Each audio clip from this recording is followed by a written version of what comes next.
אין חשמל ואין אפילו מים, ואין כאן אף אחד שתתקן לי את הגרביים.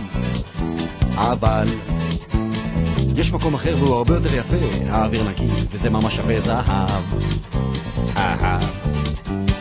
אין פה להשיג שום סיגריה במכולת, ואין כאן אף אחד שתסבן לי את הגב. אגב, יש פינה למטה בבקעה, ואלף בחורות המחכות לי שם עכשיו. אני הולך, אני הולך, אני הולך לבית שאן. אני הולך, אני הולך לבית שאן. עוד רפורט חטפתי בקולנוע, וגם קיבלתי הזמנה לבית משפט בשבת. לא נשאר לי כוח, יצא לי כל המיץ, המצב קשה ויש לי חשק להרביץ.